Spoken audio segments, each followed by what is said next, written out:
Okay. All right, we're live. Welcome back to another episode of Persuasion by the Pint. I'm Jonathan Taylor, along with Sean McCool. And Jonathan, we got a special guest in the green room with us today, a man of many books, I'll say that, and many talents.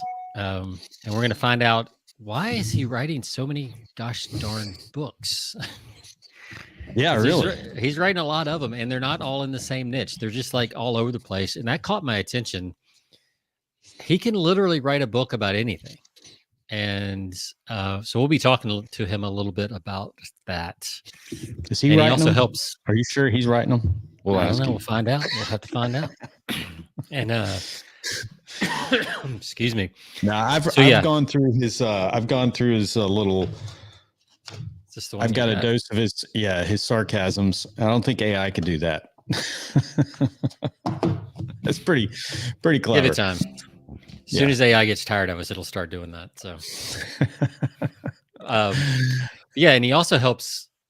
He's got clients that he helps write books for and all that too. So we'll find out what he's up to over there. So we kind of just titled this "How to Dominate Your Niche" plus sarcasm and stories from everyday life. That's what we're calling this episode. So I don't have a beverage today, but I know you do, Jonathan. And I think I almost said his name before we introduced him. Yep. So why I held up the book. You got to explain to the audience why you don't have a beverage today. I've had this whatever's going around thing, and just do not feel like a beer today. Just be a waste of money. It just absolutely turns my stomach to even think about drinking it right now. So, I'm just doing electrolytes today. But why don't we go ahead and bring Rob on, since he's in the green room? I'll do a quick little intro here from what I found on his website. So hopefully that's correct. So Rob Anspach. Rob is an experienced marketing strategist, SEO expert, author, publisher, speaker, and trust creator who can transform and monetize your brand. He's the author of, I'm not reading all these. How many are there? I'm just curious. Let's see. I'll just do it. Social Media Debunked. Share 27 ways to boost your social media experience, build trust, and attract followers. That one just rolls off the tongue. Lessons from the Dojo, 100 ways to improve your life, business, and relationships. And then there's a whole series called Rob Versus, which is the book I held up earlier, which we'll get into.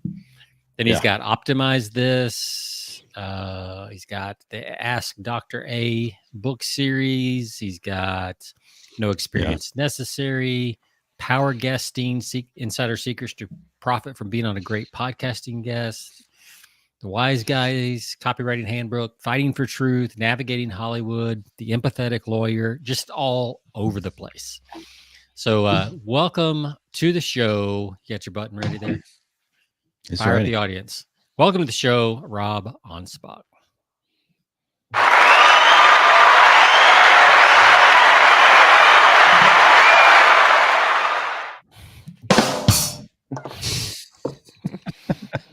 There, you got to smile. I think that was the most unique intro ever. And yes, I have written a lot of books, and I didn't start out that way. I started out about 10 years ago writing one book called Share, which was all about social media, and it was at the tail end of me owning a carpet cleaning business and entering this world of social media that I screwed up so many times, got my account banned and blocked, and I just wanted to write about easy ways to use social media, especially Facebook, to generate business. And so I made it the easiest social media book you'll ever read. And when I shopped it around, all of these publishers, all these companies wanted these big, complicated books. They wanted them thick and boring as hell. And I'm like, no, the book is easy. I don't want it complicated. So I created my own publishing company and published it myself, and that took off. And so I sold the cleaning business, devoted more time to my consulting, because I was running them both at the same time for about 10 years. Wow. And burning the candle, right? Yeah. But now it's just, I focus on marketing. I focus on publishing. Yeah. And after that first book took off, I had this idea to come up with a a book to do SEO, search engine What optimization. what was the first book? Was it The Share? first book was Share. Yeah. Okay. And so I partnered with a gentleman up in Winnipeg, Canada, and we both came at it with different angles. And I interviewed him. He interviewed me.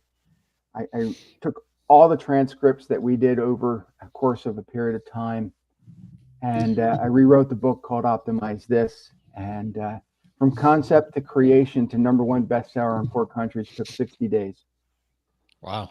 Wow. Then from that on, a lot of people would say, "Hey, Rob, can you help me with our book?" And that was, I think, 2015. I wrote Lessons from the Dojo, and then I partnered with a doctor down in Mexico, not New Mexico, in Mexico. And I wrote 2 of his books. And that was the whole Ask Dr. A series. It was all about weight loss. And from then on, I just started writing all kinds of books for other people. And 60 days. Wow. That was it. So I'm curious because I've written 5 books, Rob. And so to me, it's, I don't know. Of course, it's a lot easier today. You can do it. Yeah. I mean, I just wrote a book the other day. It took 7 days. So are you a fast writer? Are you someone that sits down and really writes? With the whole Rob Versus series, they just started as me writing down my adventures dealing with scammers that would call me every day. Right. And the reason that book came about is I got so frustrated with these callers. I was cursing at them. I was just, my wife's like, you're going to die. You're going to have high blood pressure and just stroke out. Right. And I thought, well, let me just change the paradigm. Let me change how I deal with these people and just string them along. Get them to get aggravated at me. And when I started doing that, I started writing these stories down and sharing them on Facebook. And people were like, well, Rob, you got to put that in a book. So I did. and the thing is, all it is that every book that comes out now in the Rob Versus series is about 50 stories in there. They take about 4 or 5 months I take all the best ones and I put them in. And it started out as one book, Rob Versus the Scammers. And I sent it out and everybody's like, wow, this is a great book. And I had this one guy who goes, Rob, it's just a collection of stories. I don't get it. And after the book came out and everybody loved it, he's like, oh, that's a great book. You schmuck. So I had enough material left over that I wrote Rob Versus the Morons. And then it just seemed like the whole Rob Versus book just writes itself now. Mm-hmm. So it's Rob Versus Humanity. And Humanity came out at the same time everybody lost their mind during COVID. Oh, yeah. And so then the next book was Rob Versus the Entitled, and Rob Versus the Wackadoos, Rob Versus the Yahoos, Rob Versus the Unicorns, and then the one that you guys have, Rob Versus the Nincompoops. But I have enough material to do 2 more books. Mm-hmm. And so those just kind of write themselves. Now, the lawyer books that I've written, Fighting for Truth, was with a lawyer in Indiana, and I wrote the first 6 chapters. He contributed to the next 6 chapters in the book. The Empathetic Lawyer, I interviewed that lawyer, and those stories became his book.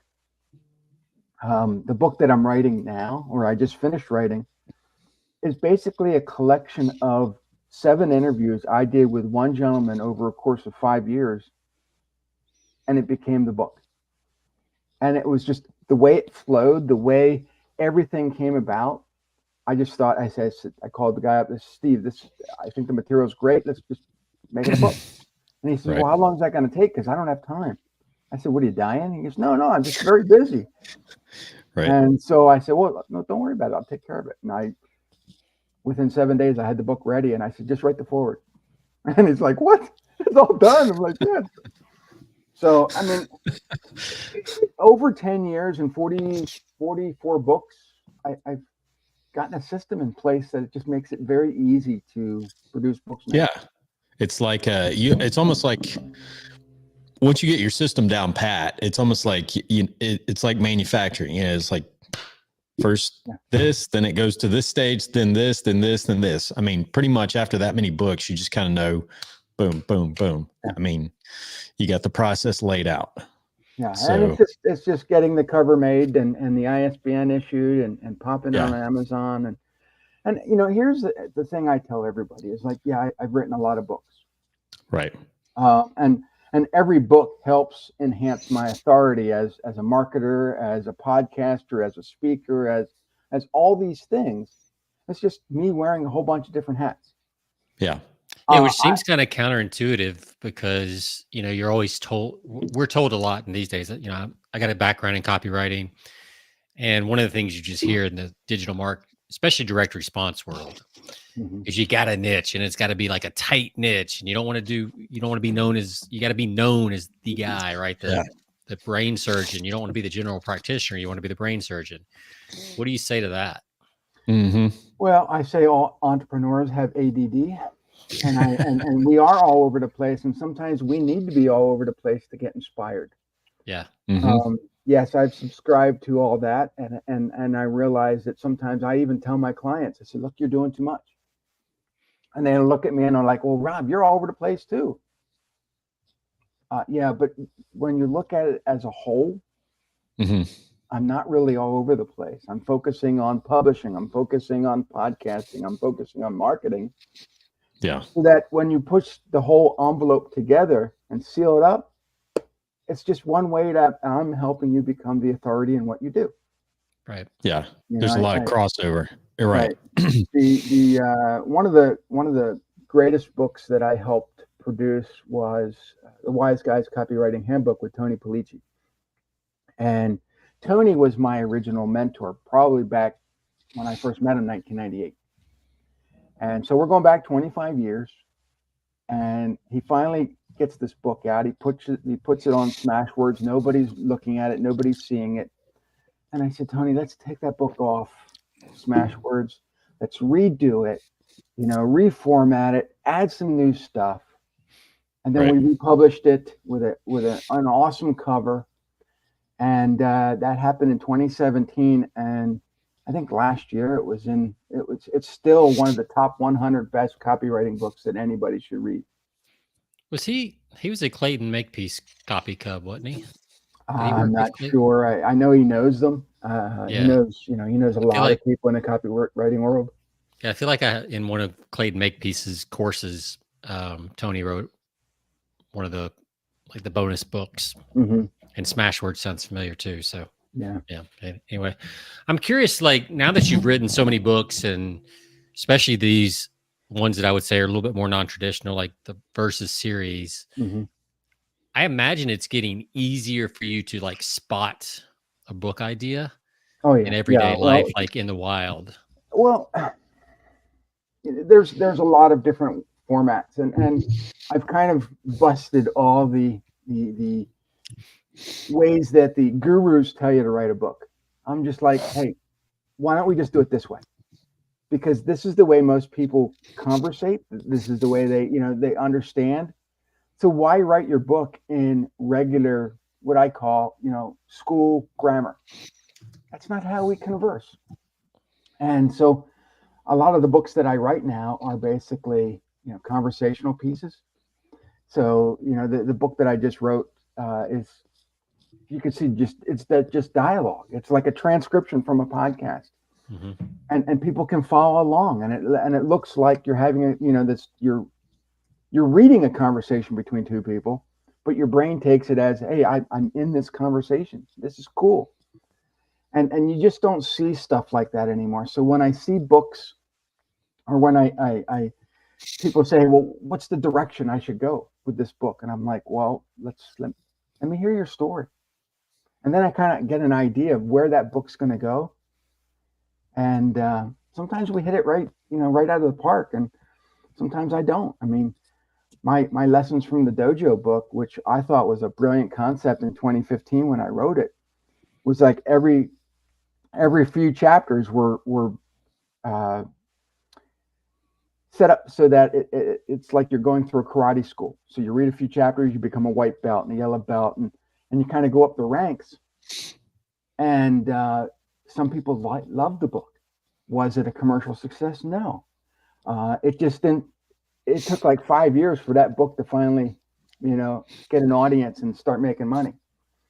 Oh wow. And so, not every book that I do is going to hit the mark, right away. Yeah.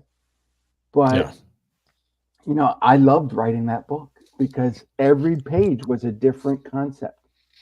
It was 101 ways to, it was 101 kick butt ways to improve your life, business, and relationships. And so you could pick it up, read the chapter, put it down, go about your day.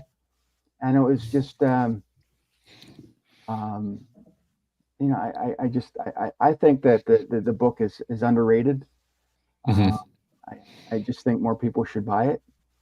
But So do you have, in all of your books, do they have like, you say, it's part of your marketing, obviously. Are you using, are your books more or less sending them, do they know where to go to find out more about you and what you're doing and how you well, can, how, right, the some of the books that I write for others, no, they go to them. right. That's their authoritative piece. My books, I didn't start getting very sarcastic in my books until the whole Rob versus series, and Yeah. it was only because that people would meet me and Yeah. they're like, "Well, Rob, it's either you're an asshole or you're very funny, so there's no in between."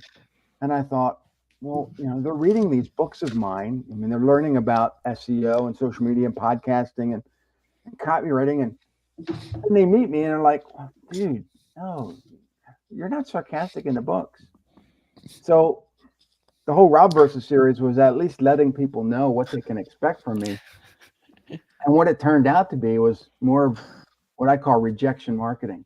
Hey, if you Yeah. don't like sarcasm, you're going to hate the books and you're going to hate me. But the people that gravitated towards those books Yeah. not only laughed, they could see themselves in that situation.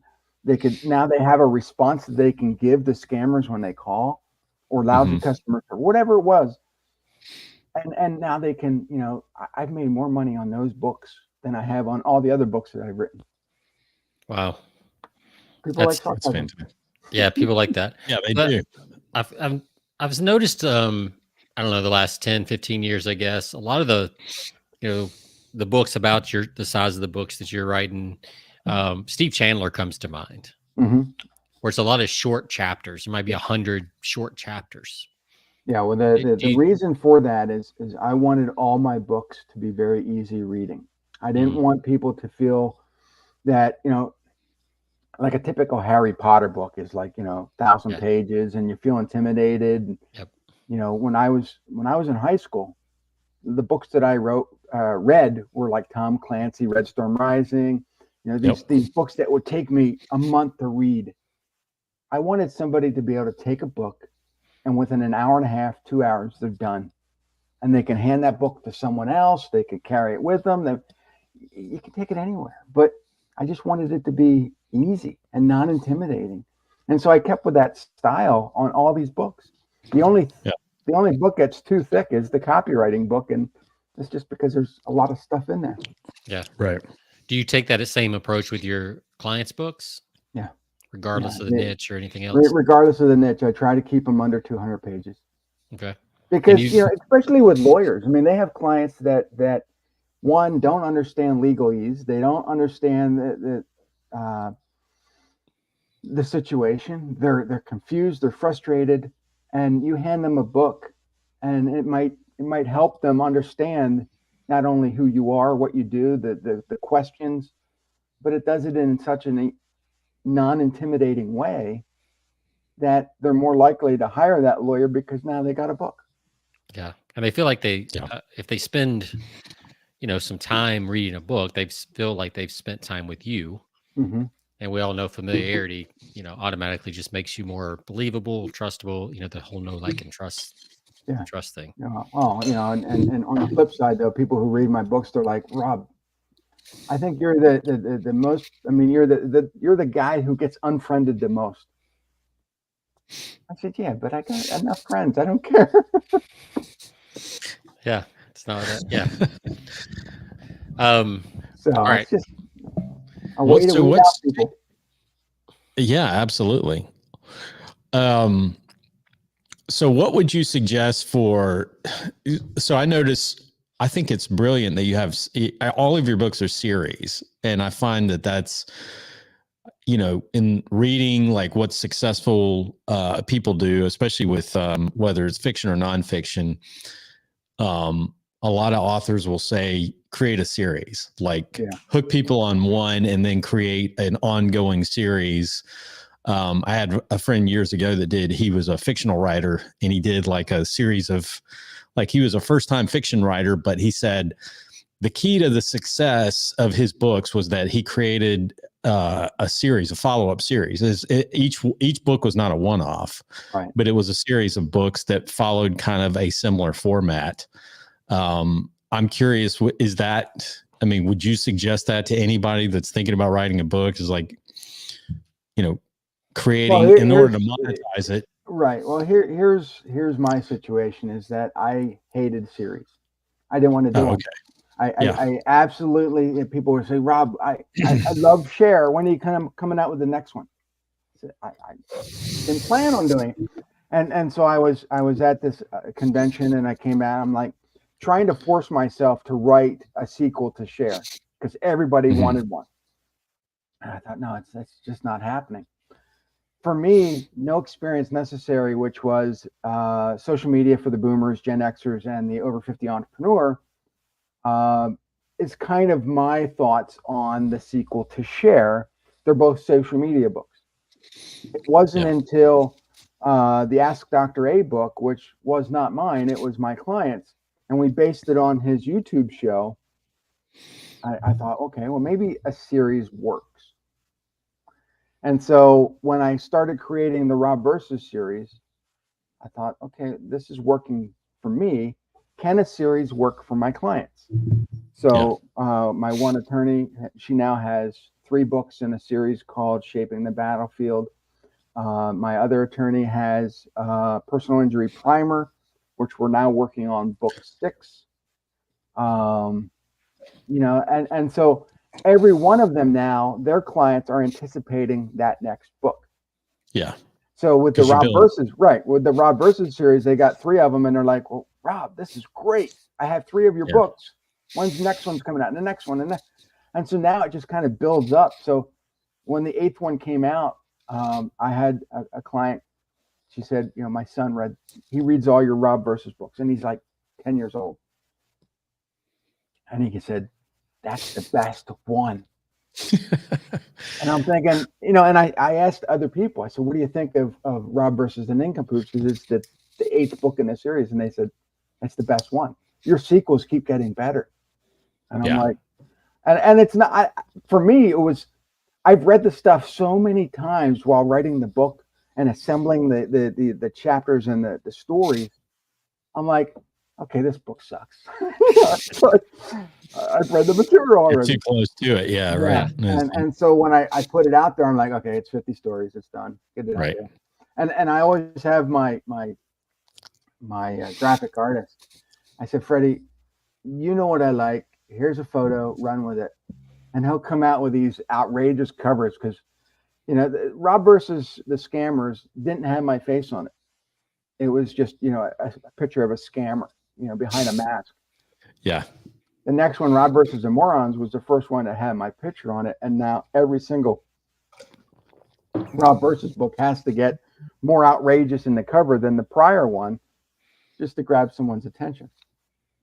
So it's that's a good point. The cover is the first thing people see, on Amazon. So it's got to be out there. But I also wanted to write the books, the Rob Versus series, so that it wasn't always Rob Versus 1, 2, 3, 4, 5, 6, and X. Right. They always have a different title or subtitle afterwards, so they can stand on their own.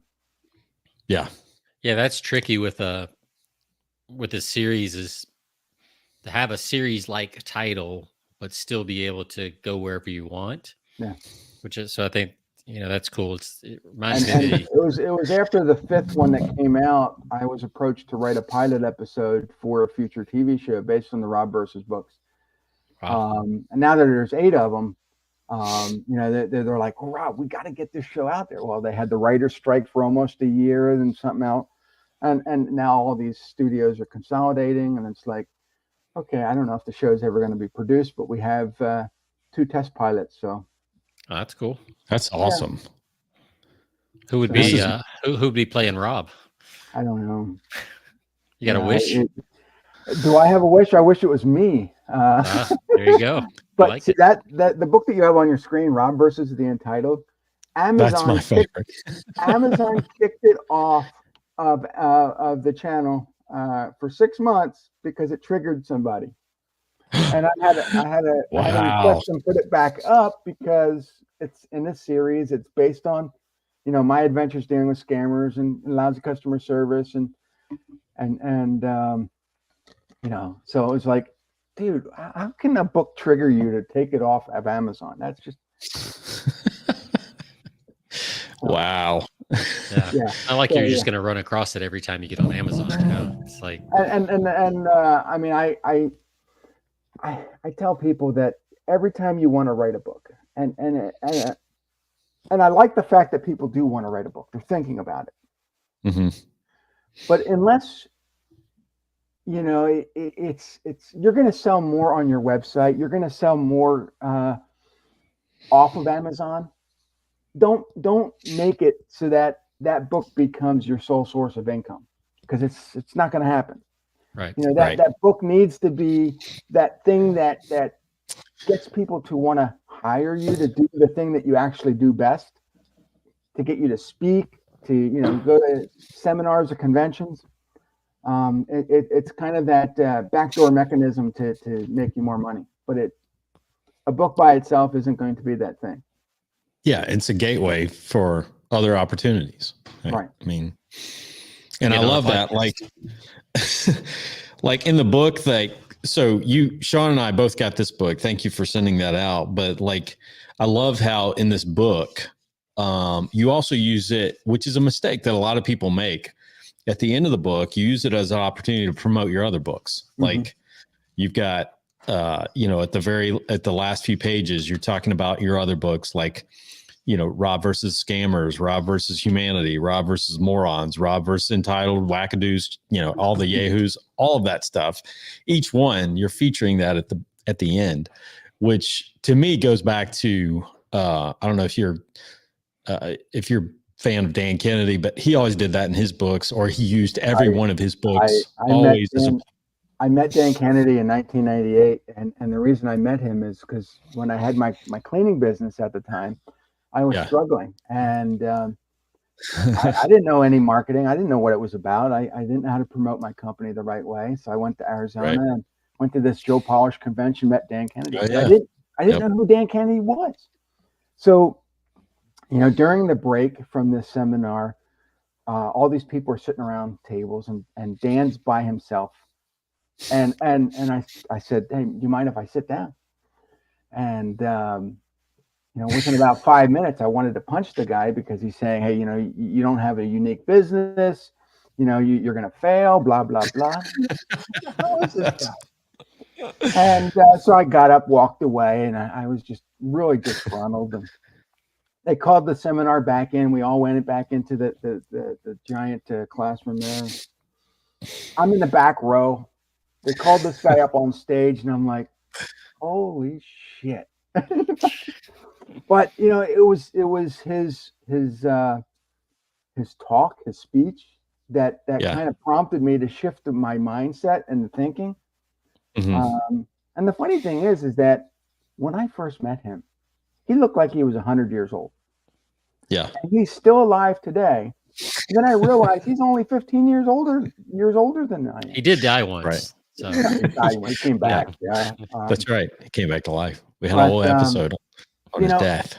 Dan's written all these books, and I even sent him 6 of my books, and he responds back. And he goes, "That is a very unique approach to gaining clients." He goes, "It's not something I could do."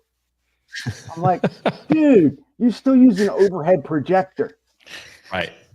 Yeah. So, to each his own, but fax machine, overhead projector. I think it comes back down to you got to use your personality to absolutely. Yeah. Build your brand. Right. Well, everybody's got a personality, and he's utilized that. He's got his own personality, which is the gruff, the old guy, the old crusty, gruff. Yeah, he's kind of curmudgeon. playing the guru on the mountain, make it hard to get to you, all that kind of stuff. Yeah, and that's kind of how I made the Rob versus books. I make it hard for people to get a hold of me. Those that really want to, we're gonna be best friends. I'm gonna have your back. I'm gonna make you money. Yep. But those that they'll think, hey Rob, I'm just gonna use you for a one-off project. No, I don't want you. Go away. Right. It's not worth my time. Right. So where do they go? When I was actually just where do they go? I have a list. Because in the back of the book, the other books, it's Rob versus, so that just goes to Amazon. So when you say you make it hard, what kind of hoops do you make people jump through? Well, they have to go to my website. They have to fill out the form, the get started form. It tells me more about them. A lot of times they'll bypass that. They'll go right to Facebook and send me a chat, and I'm like, fill out the form. No, I'm right here.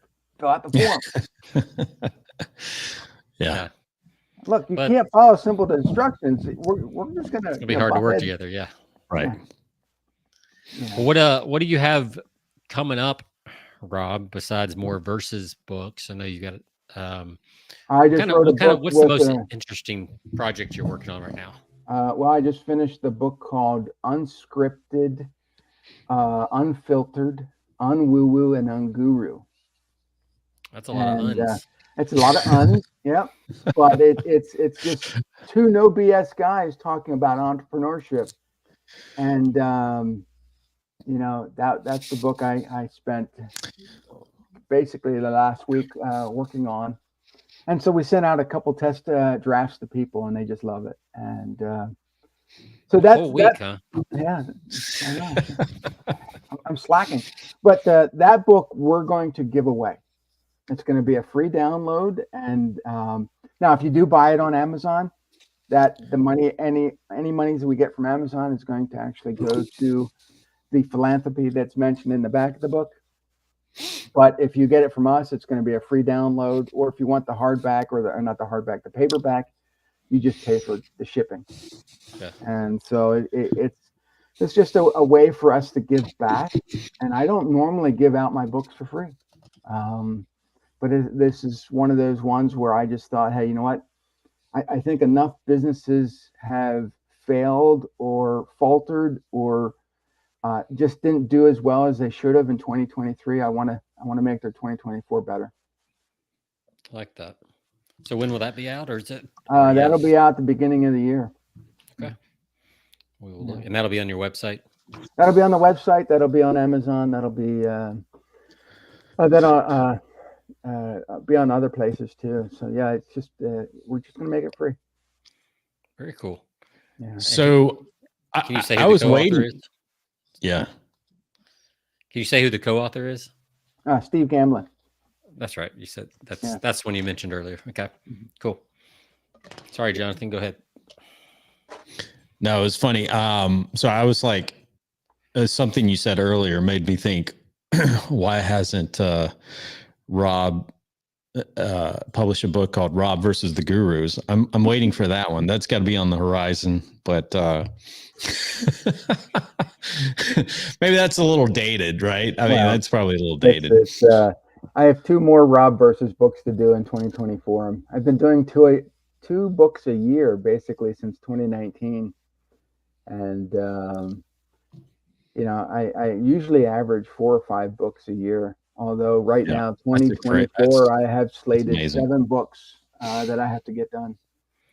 For yourself or for clients or both? For a few of my own and a few for clients. And yeah, it's crazy. It's just, when I first started out, I just wanted to write books for myself, and it just became a very profitable side venture that has, not only generated Unspock Media, my company, a lot of money, but, made us into this powerhouse company. And it's just great because people contacted, they want their marketing, they want everything. They just want a package. They don't want to worry about other people.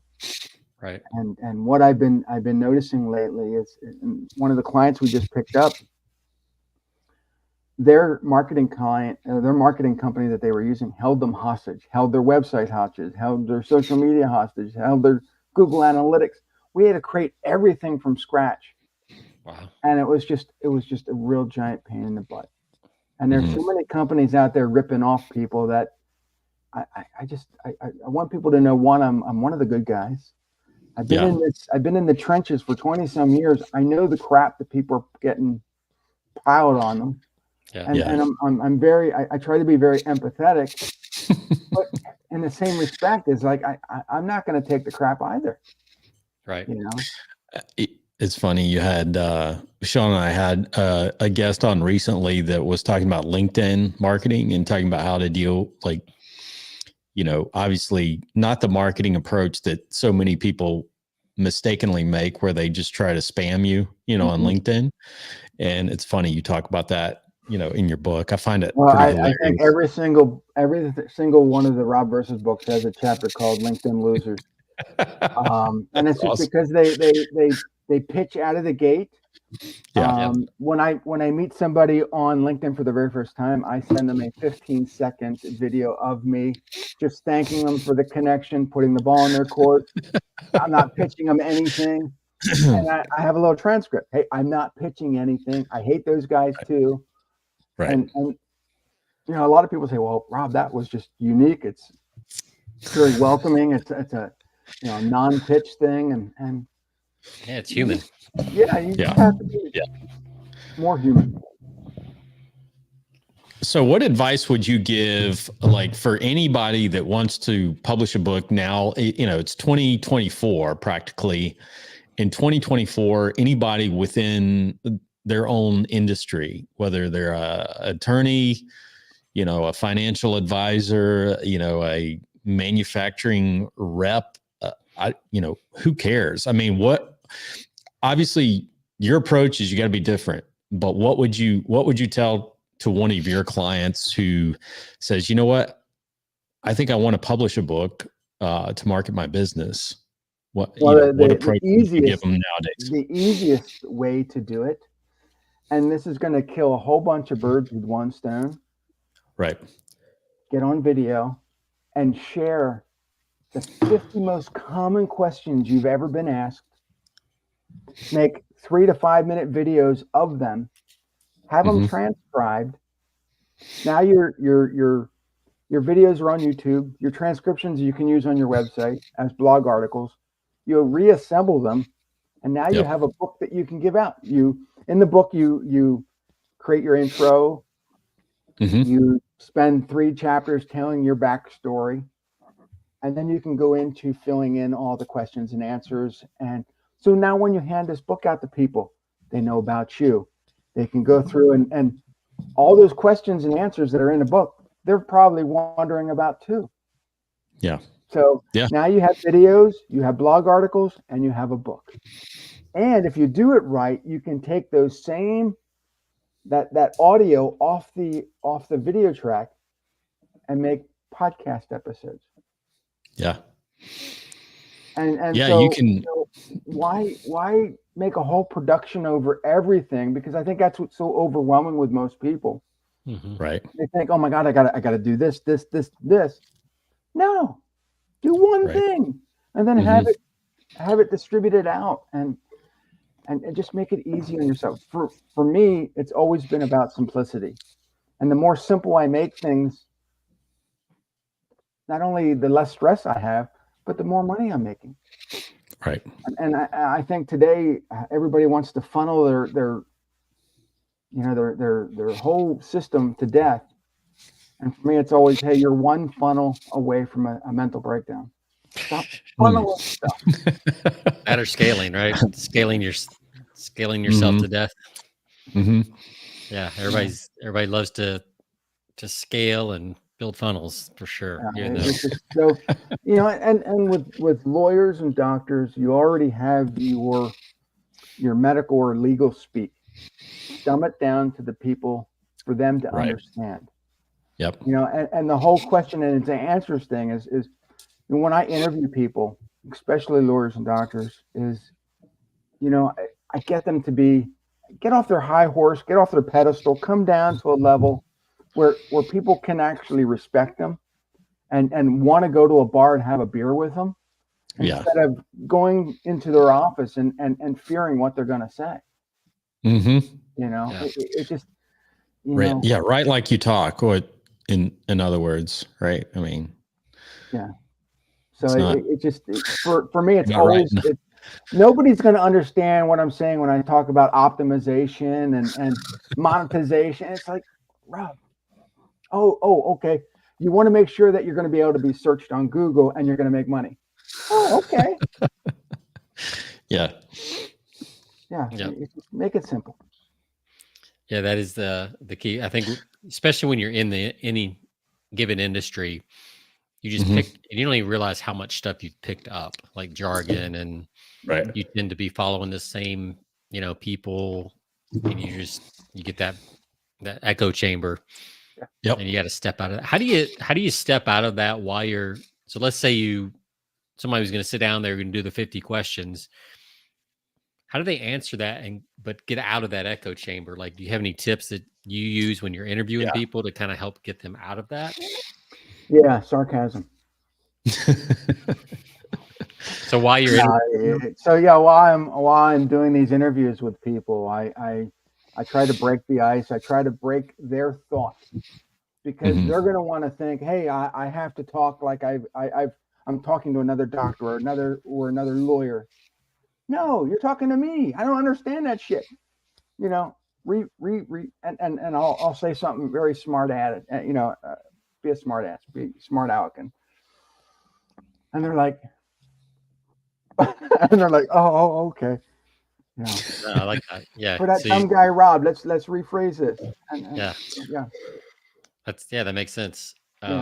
So for me, it was always, sometimes I have to interject you when I'm talking to you on a video or if I'm interviewing you, because if the words are too big, you're going to lose your audience. Mm-hmm. Yeah. And I think this is the problem with SEO. By far, when you're trying to rank your keywords, most people are trying to rank their industry keywords. Okay, well, all your competitors are using those industry keywords too, but your customers have no idea what those industry keywords are. So all you're doing is competing against your competition for those industry keywords that your customers aren't even using. Yep. But true. When you dumb things down to a point where the average consumer can understand it, you're going to rank higher for your customers, and it doesn't matter what your competitors are doing. Yeah. Yeah. I find that's very true, because I find that it's in the industry that I'm in, the industry terminology varies on who is talking about it. Sometimes the customers use a completely different terminology than all the companies within that industry, which is like, there's a complete disconnect. They're like, oh, customers don't talk to it. They don't talk about it in those terms, right? But the industry experts do. The engineers. And the engineers. Right. Exactly. So there's a complete disconnect between the customer and the engineer, or the technical people, and they're using all of their jargon amongst themselves, and their customers are not even tuning into that jargon. They're using their own terminology over here. So that's exactly. And so all these companies are spending thousands of dollars a month in Google ads. Right. Exactly. To only have their competitors clicking on those links. Yeah. And they're like, well, Google ads don't work. Well, yes, they do. You just have to redo your keywords to attract better types of people. They're all downloading each other's white papers. Pretty much. Yep. Yeah. And just, so for me, it was always do things a little differently, always have the consumer in mind. Yeah. It's always been about education, entertainment, and engagement. And people are like, well, Rob, how do you entertain people? Books. The Rob Versus series is pure entertainment. You know, that's if you like sarcasm. But for me, it was always about if I can get somebody to laugh, if I can get somebody to be in that moment, they're going to remember me. Yeah. And as you read the Rob versus the Nincompoops book, you'll see that every story that I tell, I always have a little blurb at the end that's kind of my thoughts. You know, so I'm giving a little bit of business advice. So they're getting laughter and then a little bit of business advice. So it's not overwhelming. Right. And so then they just jump right into the next story. Where with my prior books, it was a lot of business advice, you know, and I think that turns people off. Yeah. They want to get this book or like, oh, wow, that's okay. How to be a great podcasting guest. It's, Rob, you could have condensed this down to one page. Yeah. You know, but with the sarcasm books, the Rob versus books, every story is a little different. You know? Yeah, I think. Well, it's true that, you know, people would rather be entertained than educated. But if you can combine the two, it's pretty powerful, you know, but you got to think entertainment first and foremost. Right. And you know, I had one person say, well, Rob, your name's on all the books. Are you a narcissist? I said, look, the whole series came about me battling the scammers. I can't put someone else's name on it. Yeah. Sure. And they're like, well, I guess, but it just sounds weird. Can't you just say the scammers? Can't you just say, it's my battles. I'm sure. Yeah. Whatever. Just call me. Well, like you said, it's also repelling marketing, and the people that get it, and the people that don't. Perfect. Right. And the thing is, nowadays, you type in Google, who is Rob Anspach? I come up everywhere. So it's like working. Okay, that's working. Yeah. Very cool. And I think that is a very powerful element right there when you write a book and you get it on Amazon. If you can position yourself in such a way that Amazon is marketing for you every day, because it's showing up on Google, it's showing up on Bing, it's showing up, you know, on all the other search engines. You know, they're helping marketing you. You know, so even if the book is not maybe a commercial success, it's making you thousands of dollars on Amazon a month, it's still showing up. People see that authority on the internet. So when you Google my name, you see all these books that I've written, and people are like, wow, that's impressive. Or, you know, people that knew me in high school, Rob, you couldn't write for shit in high school. What happened? Just kept I found a way. That's right. You know, and so, you know, this is like everybody that thinks that you have to have a degree or some kind of background in writing to write a book is just, that just goes to show that most people just, they could care less what your background is. Right. As long as you're entertaining and you have something that's engaging and you've got a good story, that's all they care about. You know, I always think about like, the Robert Kiyosaki, you know, in Rich Dad Poor Dad, you know, talked about like how, you know, his first book, or I think it was Robert Kiyosaki and Dave Ramsey talked about their first books were just like full of typos and things like that. Mine is still full of typos. People don't care. No, in fact, I made fun of it in one of my books. It's somebody contacted me and they said, you know, there's typos in your book. And I'm like, okay, did you read the book? Yeah. And they're like, well, yeah, I read the book. Did you enjoy the book? Well, yeah, I enjoyed the book. Then it doesn't matter. Right. You understood it. You got the gist. You want to hire me, but now you're being a pain in the ass and saying, who cares? Yeah.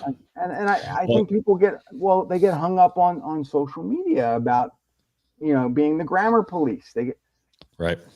Well, that's what Dave Ramsey said. He used to paddle back in the day, like this was like 25 years ago, where he was selling his first books out of his trunk of his car, you know, self-published. And he's like, they were full of typos, but people didn't give a crap. You know, they're like, you know, it was like the message. They love the message. You know, and here's the thing that I've discovered, and maybe it's just me, maybe it's because people like me, I don't know. When I have the draft almost done, I'll send it out. I'll go on social media. Hey, who wants a copy? Just to review it Yeah. and tell me. And I'll send it out to about 30 people. And people will say, hey, Rob, there's typos. You want me to fix them? Yeah, sure. And they'll send them back and they'll edit my book for free. There you go. So there you go. And so there are authors and then there's editors. Those are two groups of people right there. Yeah. So it's like, hey, you want to edit it? Go ahead. Yeah. I'll change the book for you, but right. It is what it is. Yeah. That's awesome. But the thing is that those books work for me. It's my style, my personality, and anybody who wants to write a book, please do. Please get your book out there. Let people know. They say that what is it? 2% of the population ever will actually write one book, and it's less than that for those who write multiple books. And for those that are insane like me that write multiple books a year, maybe I should be institutionalized. I don't know, but my goal is just to educate people. Well, and here's the thing. I want to leave something behind for the next generation. Yeah. I just think a book helps your legacy. Yeah. And so, my kids, my grandkids, I want them to be given something that they can say, hey, either granddad was an ass, or, hey, he was very brilliant and this is what he taught America or the world or wherever. Yeah. It's good stuff. Do you give those go out as Christmas gifts every year? My kids, yeah. The books. Yeah. Put one in your stocking. Yeah, absolutely. Most people don't want them as Christmas gifts because I usually give them out throughout the year. I probably mail out on average probably 100 books a month to people. That's crazy. And I will give them away. If someone contacts me through my forum, one of the questions is, have you read one of my books? And if they haven't, I insist that they either go to Amazon and buy it, or I'll send them one and they must read it before they become a client of mine. That's awesome. How do you decide how do you decide which 100 people are getting the book? Like, is that part of the marketing thing that's going on? It's the people that ask, the people that contact me. They may not necessarily want a book. Maybe they're not even looking for a book. They just want advice. Yeah. And I'll send them a book. And for me, it's the cost of doing business. It's the cost of my marketing. Yeah. And if I can get one person a month, and I only accept one new client a month. And so, for me, it's I've built up this great marketing company over the last 20 years that I don't need 30, 40 clients every single month. Right. I just need that one. And so it compounds every single month. And it's, it's to the point now, it's like, I got to hire more people. I got to do this. And maybe eventually I'll get to that 30, 40, but I just don't need them. And I find that if you grow your company to that extent, you're going to lose out on the whole customer experience. Yep. That's a good feeling absolutely. Yeah. It's always a good feeling when you don't need like it's a good lesson. One a month, like you don't need clients. So it's like that scarcity principle. Like, when you got it lined up. Well, here's the thing is and maybe it was from owning a cleaning business for almost 19 years, is that in the cleaning business, you basically had to have clients revved up every single day, 4 to 5 at least, to make any, a substantial amount of money. And, it got to the point where it's like, not only you have equipment and vans and employees and this and that and everything else, it's like, wow, I make more money doing what I love to do, consulting, in about 4 hours a day than I did having that cleaning business and having all the employees and equipment and everything else. And it's just. I'm curious, from a client standpoint for yourself, are there any specific industries that you work with specifically, or you? I mean, Well, you're more. when I first started this consulting business, because I was in the cleaning field, most of my clients were carpet cleaners, Mhm. and it just kind of gravitated to the point where over the course of years, now most of my clients, I would say 90% of my clients are lawyers and doctors or high level Mhm. entrepreneurs, and Yeah. very few of them are in the cleaning industry at all. Yeah.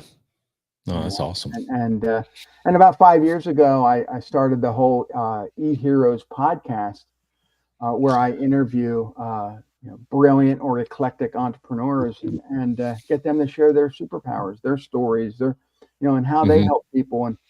And we just recorded the 275th episode, and so that was Awesome. pretty cool. Yeah.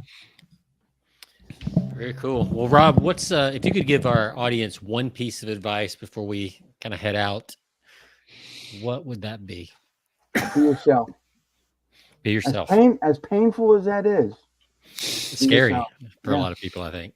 It is. And then they people like, oh, I want to be the next Tony Robbins, or I want to be like the Kardashians, or I want to. No, be yourself. And they're like, well, I don't make any money being myself. That's because you're not your true self. Yeah. Right. I didn't really start making a lot of money until I became sarcastic Rob, and then it took off. Yeah. So Yeah. Yeah. That's really good advice.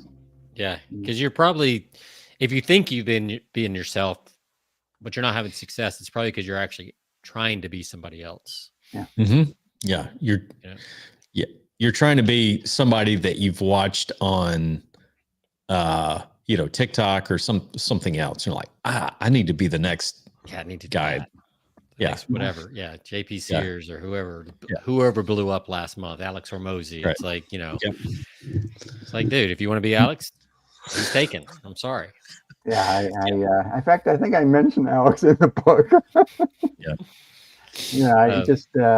I think people, they're like, wow, that was cool what he did, Mhm. and oh, I want to do that, and then they try so hard and nothing happens, and it's like, no, just dial Yes, it back, simplify, be yourself, and the people that want to hire you will hire you. Yeah. Yeah. And they'll pay more too because right. you're more authentic. And one of the things that really helped me understand people, persuasion in particular, was that stop being so desperate for clients. Yeah. Like you said, learn to say no. But when even in my cleaning business, I never took people the same day they called, or even the same week. I held back and I said, look, we are busy this week. In fact, we're busy the next 2 weeks. Can I get you on the schedule? Right. And I would put them as far back as I could. So it gave me opportunity to mail them stuff, or to email them something that says, hey, welcome to, blah, blah, blah. Here's the things to expect from my company. Here's coupons. Here's this, here's that. Right. When I got there, they were willing to spend more money. Yeah. But had I taken that same day, all I was going to get was maybe a $75 job instead of a $400 job. Yeah. Oh yeah, because people can smell it when you need the business. Like when you and those people that you took the same day, and I always tell people the cheaper the client, the more hassles involved. So absolutely. when they can smell that you're like, and I never tell people I'm new in business, because you don't do that. You just say, I have the experience. I've been doing this a long time. Sure. But they will beat you up in price. They will have the horriblest job that you can ever do. And you'll regret them so much. And you hold out, you get the clients that really want to give you a lot of money, and it puts passion back into your business, and you're like, wow, I have all this money now. I can finally take vacation. And, So my last question. So what would you tell people who would say, okay, if in order to write a book, I need a publisher? mm-hmm. Well, yeah, I mean, we can help them. We do this all the time. Yes, you can do it yourself. Yes, you can take it on and put it on Amazon. There are a lot of steps, and Amazon has changed the process so many times over the years. You know, my graphic artist has always come, Rob, they changed it. Just deal with it. Sure. And all I'm saying is that, yes, you can do all these things yourself. I had to figure it out myself. So I know that you can do it. If I can do it, you can do it. Yeah.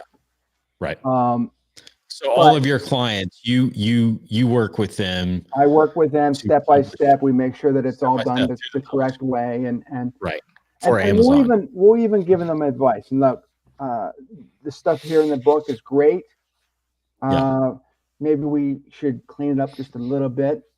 Do you want to, go this direction, or do you want to go a direction that makes you stronger, that makes you more authoritative?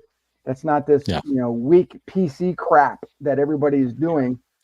That makes you stand. And they'll listen to us, and some will change it, some won't.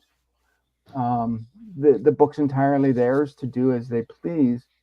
And then when we do set up their accounts on Amazon, anything that Amazon pays out goes directly to them.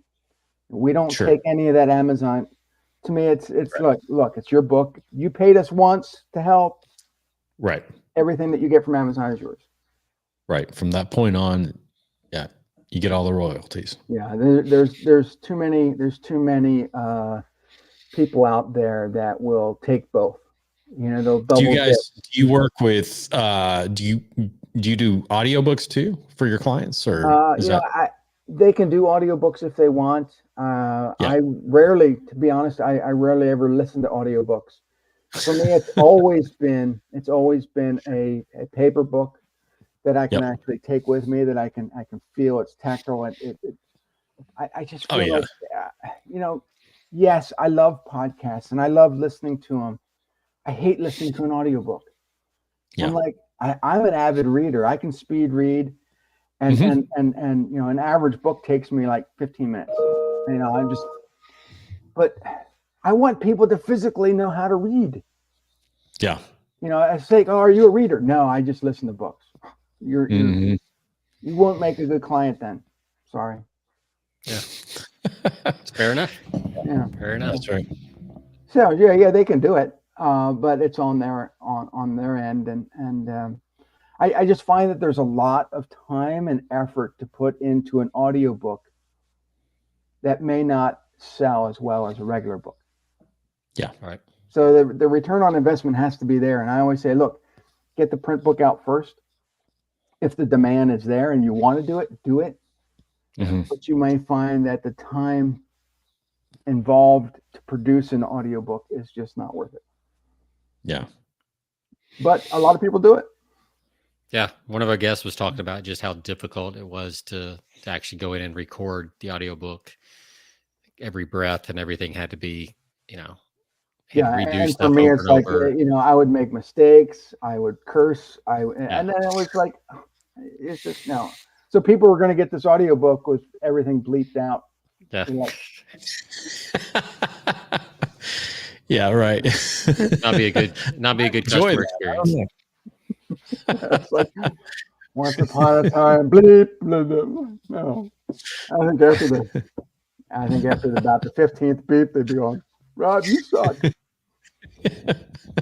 Well, Rob, we've enjoyed having you on. Absolutely. Looking forward I to your next enjoyed book. watching you drink that invisible beer. Yeah, it's gone now. Yeah, I was gonna check in with Jonathan here at the end and see how the beer was. It obviously, well, Jonathan's a good boy. He always finishes his beer, so Delicious. It was delicious. I would give it, even though we didn't do a rating today, Yeah. Sean, I would give it a nice 4.6. It's very good. All right, out of 5, that's a good. Yeah, I had a Gold Peak, so I'd give it a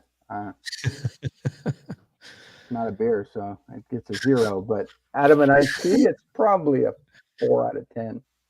Yeah, there that's you go. Good. Not bad. Gold Peak's pretty good. I've had those. In my area, I'm in Lancaster County, Pennsylvania, so we drink Turkey Hill iced tea. Yes. Yeah. It's basically the sludge of the Susquehanna, and everybody seems to like it. But it'll rot you from the inside out. Turkey Hill does make some good ice cream, though. Yes, I do. They put a run for I mean, I may get run out of Texas saying this, but I think Turkey Hill is up there with Bluebell for sure. At least certain flavors of it are.